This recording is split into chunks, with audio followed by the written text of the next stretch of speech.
हाँ जी, आज का अपना टॉपिक है कंपोनेंट्स ऑफ सैल। ठीक है, भी सैल की कुछ प्रेजेंट होंगे। ये सब तो फस्ट आता प्लाज्मा मैमब्रेन। प्लाज्मा मैमब्रेन, ठीक है।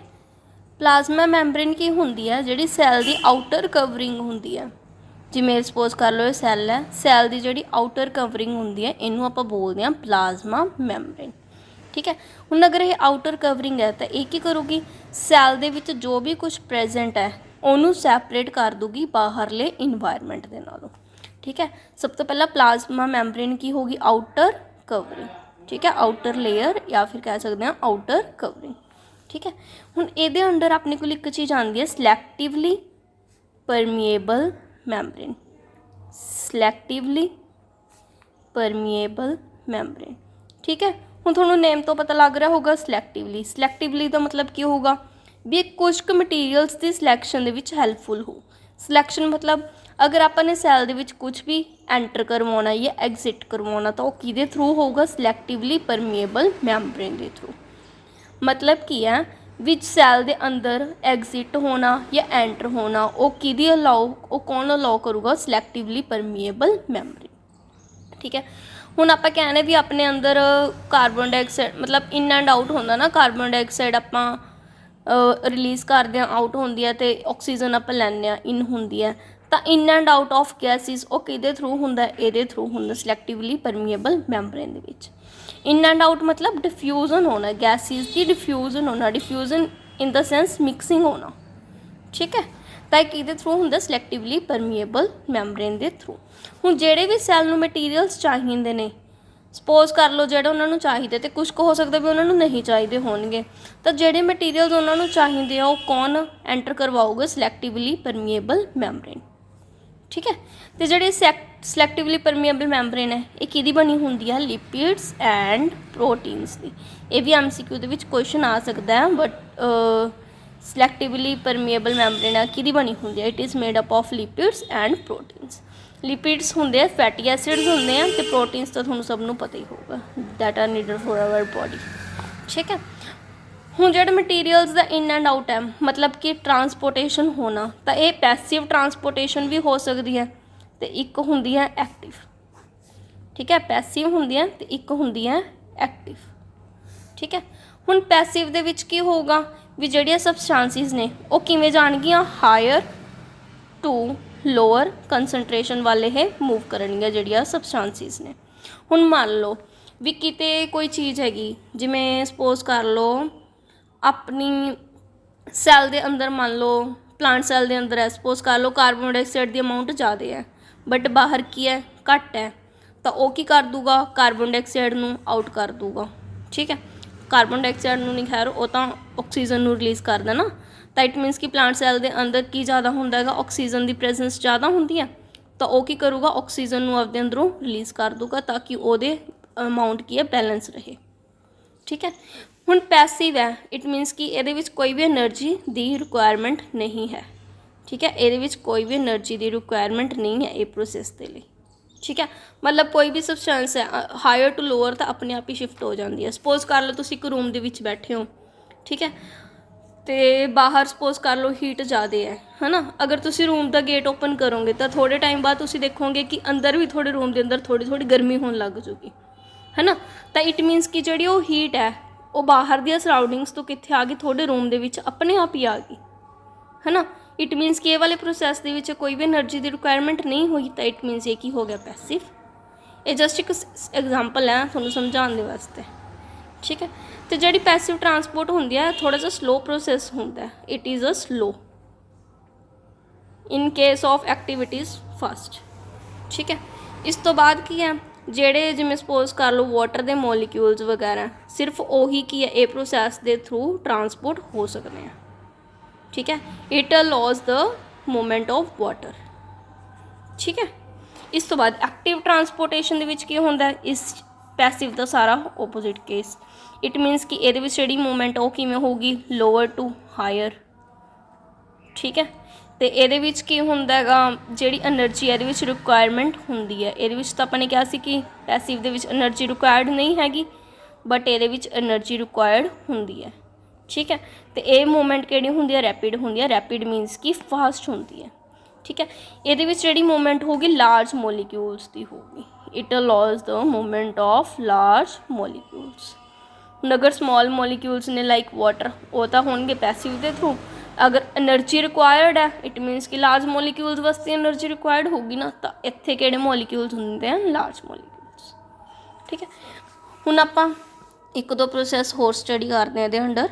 सब तो पहला है डिफ्यूजन, ठीक है। डिफ्यूजन देखो, डिफ्यूजन दे विच की हुंदा है, जिहड़ी सबसटांस दी मूवमेंट होगी वो किवें होगी, हायर कंसनट्रेशन वाले रीजन तो लोअर कंसनट्रेशन वाले रीजन ते।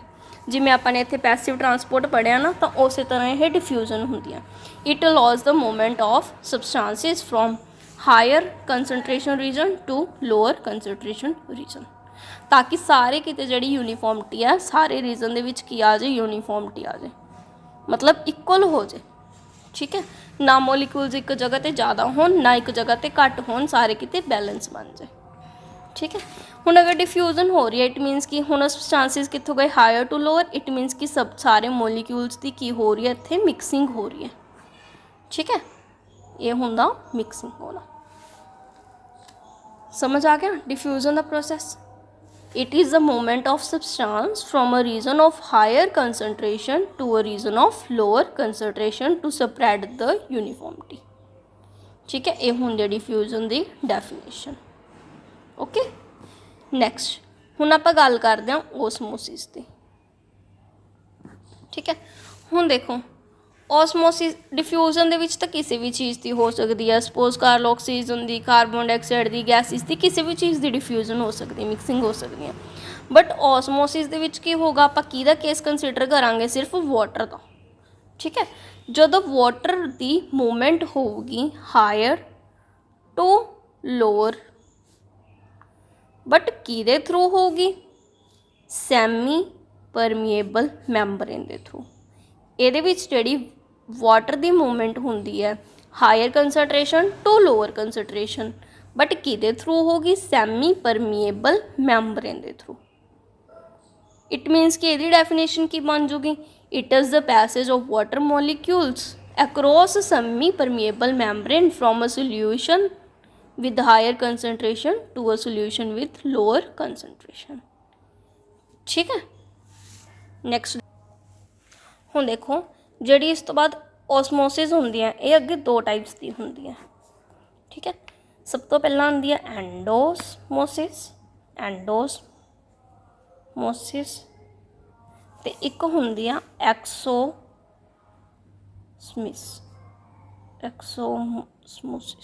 ठीक है। स्पैलिंग तुसी देख लो। हुण देखो, एंडोसमोसिस का मतलब की होगा, सोचो। एंडो का मतलब होंदा है एंट्री होना। हुण किहदी एंट्री होगी, वाटर मॉलिक्यूल्स की एंट्री हो जाएगी। किसी भी सैल दे विच वाटर मॉलिक्यूल्स की होगी एंट्री, ठीक है। एक्सोस मतलब एग्जिट होना, इत्थों वाटर मॉलिक्यूल्स की होणगे, रिमूव हो जाएंगे, ठीक है। हुण देखो, हुण वाटर मॉलिक्यूल्स उस चीज़ के विच एंटर कर रहे हैं। अगर वाटर मॉलिक्यूल एंटर कर रहे हैं, इट मीनस कि उसका साइज़ की हो जाएगा, इनक्रीज हो जाएगा ना। अगर किसी विच कोई चीज़ एंटर करोगी, इट मीनस कि उस सैल का साइज़ की होगा, इनक्रीज हो जाएगा, ठीक है। हुण अगर सैल का साइज़ इनक्रीज हो रहा है, इट मीनस कि सैल विल गेट स्वेल, ठीक है। हुण वाटर वो रिमूव हो रहा है, इट मीनस कि सैल का साइज़ की होगा, डिक्रीज होगा। हुण सैल का साइज़ डिक्रीज होना मतलब सैल विल गेट श्रिंक, ठीक है। ये हुंदा एंडोसमोसिस, ये हुंदा एक्सोसमोसिस। हुण तुसीं एंडोसमोसिस मैं तुहानूं एग्जांपल दिन्नी आ। सपोज कर लो आपां दाखां ने, है ना, रेसिन्स, मतलब उन्होंने आपां किहदे विच रखिया, वाटर दे विच रखिया।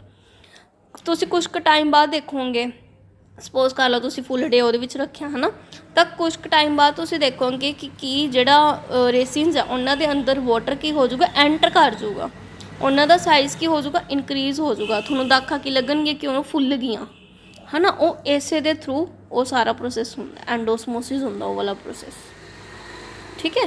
ये होंदा एंडोसमोसिस, ये होंदा एक्सोसमोसिस। हुण देखो, आपां ने दो प्रोसैस पढ़े हैं, एक पढ़िया आपां ने डिफ्यूजन, तो एक पढ़िया आपां ने ओसमोसिस। उन्हां दे विच हुण देखो की डिफरेंस है, ਠੀਕ ਹੈ। ਡਿਫਿਊਜ਼ਨ ਦੇ ਵਿੱਚ ਕੀ ਹੁੰਦਾ, ਹਾਇਰ ਕੰਸਨਟ੍ਰੇਸ਼ਨ ਟੂ ਲੋਅਰ ਕੰਸਨਟ੍ਰੇਸ਼ਨ, ਕੋਈ ਵੀ ਮੋਲੀਕਿਊਲ ਜਾ ਸਕਦਾ। ਓਸਮੋਸਿਸ ਦੇ ਵਿੱਚ ਆਪਾਂ ਬੇਸਿਕਲੀ ਕਿਹਦੀ ਗੱਲ ਕੀਤੀ ਹੈ, ਇਕੱਲੇ ਵਾਟਰ ਮੋਲੀਕਿਊਲਸ ਦੀ। ਠੀਕ ਹੈ। ਤੇ ਇੱਕ ਆਪਾਂ ਇਹਦੇ ਵਿੱਚ ਇੱਕ ਕੇਸ ਇਹ ਪੜ੍ਹਿਆ ਸੀਗਾ ਕਿ ਇਹ ਜਿਹੜਾ ਸਾਰਾ ਪ੍ਰੋਸੈਸ ਹੈ ਕਿਹਦੇ ਥਰੂ ਹੁੰਦਾ, ਸੈਮੀ ਪਰਮੀਏਬਲ ਮੈਂਬਰੇਨ ਦੇ ਥਰੂ, ਹੈ ਨਾ। ਇਟ ਮੀਨਸ ਕਿ ਇਹਦੇ ਵਿੱਚ ਕਿਹਦੀ ਰਿਕੁਆਇਰਮੈਂਟ ਹੈ, semi permeable membrane the. But diffusion ਦੇ ਵਿੱਚ ਇਹੋ ਜਿਹੀ ਕੋਈ ਰਿਕੁਆਇਰਮੈਂਟ ਨਹੀਂ ਹੈ। ਠੀਕ ਹੈ। ਤੇ ਓਸਮੋਸਿਸ ਵਾਟਰ ਦੇ ਵਿੱਚ ਹੋ ਰਿਹਾ, ਇਟ ਮੀਨਸ ਕਿ ਇਟ ਅਕਰਸ ਇਨ ਓਨਲੀ ਲਿਕੁਇਡਸ। ਠੀਕ ਹੈ। ਇਹ ਕਿਤੇ ਵੀ ਹੋ ਸਕਦਾ, ਸੋਲਿਡਸ, ਲਿਕੁਇਡ, ਗੈਸਿਸ। ਠੀਕ ਹੈ। ਤੇ ਓਸਮੋਸਿਸ ਦੇ ਪ੍ਰੋਸੈਸ ਨੂੰ ਆਪਾਂ ਇੱਕ ਟਾਈਮ 'ਤੇ ਜਾ ਕੇ ਆਪਾਂ ਇਹਨੂੰ ਸਟੋਪ ਕਰ ਸਕਦੇ ਹਾਂ। ਠੀਕ ਹੈ। But it can't be stop. ਇਹ ਪ੍ਰੋਸੈਸ ਆਪਣੇ ਆਪ ਹੀ ਹੋਊਗਾ, ਮਿਕਸਿੰਗ ਆਪਣੇ ਆਪ ਹੀ ਹੋਊਗੀ, ਆਪਾਂ ਨਹੀਂ ਕਰਾਂਗੇ, ਇਹ ਆਪਣੇ ਆਪ ਹੀ ਹੋਊਗੀ। ਠੀਕ ਹੈ। ਇਹ ਹੋ ਗਏ ਇਹਦੇ ਐਗਜ਼ਾਮਪਲਸ ਹੋ ਗਿਆ ਡਿਫਿਊਜ਼ਨ ਅਤੇ ਓਸਮੋਸਿਸ ਦੇ ਵਿੱਚ, ਸੋਰੀ ਡਿਫਰੈਂਸ ਹੋ ਗਿਆ ਆਪਣਾ। ਠੀਕ ਹੈ। ਇਹਦੀ ਐਗਜ਼ਾਮਪਲ ਹੋ ਗਈ ਕਿ oxygen and carbon dioxide the mixing ਹੋਣਾ। ਠੀਕ ਹੈ। ਏਅਰ ਦੇ ਵਿੱਚ ਮੂਵ ਬਾਈ ਡਿਫਿਊਜ਼ਨ। ਓਸਮੋਸਿਸ ਦੀ ਐਗਜ਼ਾਮਪਲ ਹੋ ਗਈ ਕਿ ਜਿਹੜਾ ਵਾਟਰ ਹੈ ਸੈੱਲ ਦੇ ਵਿੱਚ ਮੂਵ ਇਨ ਐਂਡ ਆਊਟ ਹੁੰਦਾ। ਠੀਕ ਹੈ। Move in and out through the osmosis. ਇਹ ਆਪਣੀ ਐਗਜ਼ਾਮਪਲਸ ਹੋ ਗਈਆਂ। ਇਸ ਤੋਂ ਬਾਅਦ ਆਪਣੇ ਕੋਲ 3 ਟਾਈਪ ਦੇ ਸੋਲਿਊਸ਼ਨਸ ਹੁੰਦੇ, ਹਾਈਪੋਟੋਨਿਕ ਸੋਲਿਊਸ਼ਨ, ਆਈਸੋਟੋਨਿਕ ਸੋਲਿਊਸ਼ਨ ਅਤੇ ਇੱਕ ਹੁੰਦਾ ਹਾਈਪੋਟੋਨਿਕ ਸੋਲਿਊਸ਼ਨ। ਹਾਈਪਰ ਤੁਹਾਨੂੰ ਨਾਮ ਤੋਂ ਕਲੀਅਰ ਹੋ ਰਿਹਾ ਹੋਊ, ਹਾਈਪਰ ਮਤਲਬ ਕੁਛ ਚੀਜ਼ ਜ਼ਿਆਦਾ ਹੈ ਨਾ। ਤਾਂ ਇਹਦੇ ਵਿੱਚ ਕੀ ਹੁੰਦਾ, ਜਿਹੜਾ ਸੈੱਲ ਹੈ, ਸੈੱਲ ਦੇ ਇਨਸਾਈਡ ਹੁੰਦਾ ਗਾ ਵਾਟਰ ਥੋੜ੍ਹਾ ਜਿਹਾ ਜ਼ਿਆਦਾ ਹੁੰਦਾ। ਸੈੱਲ ਦੇ ਇਨਸਾਈਡ ਕੀ ਹੋਊਗਾ, ਵਾਟਰ ਮੋਰ ਹੋਊਗਾ। ਠੀਕ ਹੈ। ਹੁਣ ਅਗਰ ਸੈੱਲ ਹੈ, ਸੈੱਲ ਦੇ ਅੰਦਰ ਵਾਟਰ ਜ਼ਿਆਦਾ, ਇਟ ਮੀਨਸ ਕਿ ਉਹਦੇ ਵਿੱਚ ਵਾਟਰ ਕੀ ਹੋਊਗਾ, ਰਿਮੂਵ ਹੋ ਜਾਊਗਾ ਨਾ। ਆਪਾਂ ਇਹ ਚੀਜ਼ ਕੀਤੀ ਸੀ ਕਿ it is a movement of high concentration to lower concentration, ਤਾਂ ਵਾਟਰ ਦੀ ਮੂਵਮੈਂਟ ਹੋ ਚੁੱਕੀ ਬਾਹਰ। ਇਟ ਮੀਨਸ ਕਿ ਅਗਰ ਉਹਦੇ ਵਿੱਚ ਵਾਟਰ ਨਿਕਲ ਰਿਹਾ, ਇਟ ਮੀਨਸ ਕਿ ਵਾਟਰ ਬਾਹਰ ਜਾ ਰਿਹਾ, ਇਟ ਮੀਨਸ ਕਿ ਸੈੱਲ ਦਾ ਸਾਈਜ਼ ਕੀ ਹੋਊਗਾ, ਘੱਟ ਜਾਊਗਾ। ਇਟ ਮੀਨਸ ਕਿ ਸੈੱਲ ਵਿਲ ਗੈਟ ਸ਼ਰਿੰਕ, ਹੈ ਨਾ। ਹੁਣ ਆਈਸੋਟੋਨਿਕ ਦੇ ਵਿੱਚ ਕੀ ਹੁੰਦਾ, ਸੈੱਲ ਦੇ ਅੰਦਰ ਅਤੇ ਬਾਹਰ ਵਾਟਰ ਦਾ ਕੰਟੈਂਟ ਕੀ ਰਹਿੰਦਾ, ਸੇਮ ਹੁੰਦਾ। ਠੀਕ ਹੈ। ਅੰਦਰ ਵੀ ਓਨਾ ਹੀ ਹੋ, ਬਾਹਰ ਵੀ ਓਨਾ ਹੀ ਹੋ। ਇਟ ਮੀਨਸ ਕਿ ਜਿਹੜੀ ਵਾਟਰ ਦੀ ਮੂਵਮੈਂਟ ਹੈ ਉਹ ਅੰਦਰ ਅਤੇ ਬਾਹਰ ਇਕੁਅਲ ਹੋਊਗੀ। ਠੀਕ ਹੈ। ਤਾਂ ਇਟ ਮੀਨਸ ਕਿ ਸੈੱਲ ਦਾ ਸਾਈਜ਼ ਕੀ ਰਹੂਗਾ, ਸੇਮ। ਠੀਕ ਹੈ। ਹੁਣ ਹਾਈਪੋ ਦਾ ਮਤਲਬ ਕੀ ਹੁੰਦਾ ਵੀ ਸੈੱਲ ਦੇ ਅੰਦਰ ਵਾਟਰ ਕੀ ਹੋਊਗਾ, ਸੈੱਲ ਦੇ ਇਨਸਾਈਡ ਵਾਟਰ ਇਜ਼ ਲੈਸ। ਹੁਣ ਅਗਰ ਵਾਟਰ ਬਾਹਰ ਜ਼ਿਆਦਾ, ਇਟ ਮੀਨਸ ਕਿ ਵਾਟਰ ਅੰਦਰ ਮੂਵ ਕਰ ਜਾਊਗਾ, ਵਾਟਰ ਅੰਦਰ ਜਾਊਗਾ। ਇਟ ਮੀਨਸ ਕਿ ਸੈੱਲ ਦਾ ਸਾਈਜ਼ ਕੀ ਹੋ ਜਾਊਗਾ, ਇਨਕਰੀਜ਼ ਹੋ ਜਾਊਗਾ। ਇਟ ਮੀਨਸ ਕਿ ਸੈੱਲ ਵਿਲ ਗੈਟ ਸਵੈਲ ਅਪ। ਠੀਕ ਹੈ। ਇਹ ਆਪਣੇ ਹੁੰਦੇ ਆ ਡਿਫਰੈਂਸ ਹਾਈਪੋਟੋਨਿਕ, ਆਈਸੋਟੋਨਿਕ ਅਤੇ ਹਾਈਪੋਟੋਨਿਕ ਦੇ। ਠੀਕ ਹੈ। ਇਹ ਮੈਂ ਤੁਹਾਨੂੰ ਐਗਜ਼ਾਮਪਲ ਸਵੈਲ ਅਪ ਦੀ ਤਾਂ ਆਲਰੇਡੀ ਦੱਸੀ ਸੀਗੀ, ਹੈ ਨਾ। ਅਗਰ ਆਪਾਂ ਦਾਖਾਂ ਨੂੰ ਰੱਖਾਂਗੇ ਪਿਓਰ ਵਾਟਰ ਦੇ ਵਿੱਚ, ਤਾਂ ਉਹਦੇ ਵਿੱਚ ਵਾਟਰ ਕੀ ਹੋਊਗਾ, ਅੰਦਰ ਚੱਲ ਜਾਊਗਾ। ਤਾਂ ਇਟ ਮੀਨਸ ਕਿ ਰੇਸਿਨਸ ਦਾ ਸਾਈਜ਼ ਕੀ ਹੋ ਜਾਊਗਾ, ਇਨਕਰੀਜ਼ ਹੋ ਜਾਊਗਾ, ਹੈ ਨਾ। ਇਹ ਹੁੰਦਾ। ਅਗਰ ਆਪਾਂ ਹਾਈਪਰਟੋਨਿਕ ਸੋਲਿਊਸ਼ਨ ਦੇ ਵਿੱਚ ਦਾਖਾਂ ਨੂੰ ਰੱਖਾਂਗੇ ਤਾਂ ਆਪਾਂ ਦੇਖਾਂਗੇ ਕਿ ਦਾਖਾਂ ਦਾ ਸਾਈਜ਼ ਨਾ ਥੋੜ੍ਹਾ ਜਿਹਾ ਘੱਟ ਜਾਊਗਾ, ਉਹ ਸੁੰਗੜ ਜਾਣਗੀਆਂ। ਕਿਉਂ? ਕਿਉਂਕਿ ਦਾਖਾਂ ਦੇ ਵਿੱਚ ਵਾਟਰ ਕੀ ਹੋ ਜਾਊਗਾ, ਬਾਹਰ ਨਿਕਲ ਜਾਊਗਾ। ਠੀਕ ਹੈ। ਸ਼ੂਗਰ ਸੋਲਿਊਸ਼ਨ ਦੇ ਵਿੱਚ ਤੁਸੀਂ ਰੱਖ ਕੇ ਦੇਖਿਓ, ਇੱਕ ਸ਼ੂਗਰ ਸੋਲਿਊਸ਼ਨ ਲੈ ਲਿਓ, ਉਹਦੇ ਵਿੱਚ ਤੁਸੀਂ ਰੇਸਿਨਸ ਨੂੰ ਰੱਖਿਓ ਤਾਂ ਦੇਖੋਗੇ ਤੁਸੀਂ ਕਿ ਉਹਦੇ ਵਿੱਚੋਂ ਬਾਹਰ ਨਿਕਲ ਜਾਊਗਾ ਵਾਟਰ, ਮਤਲਬ ਸੈੱਲ ਜਿਹੜੇ ਦਾਖਾਂ ਦਾ ਸਾਈਜ਼ ਕੀ ਆ, ਘੱਟ ਜਾਊਗਾ। ਠੀਕ ਹੈ।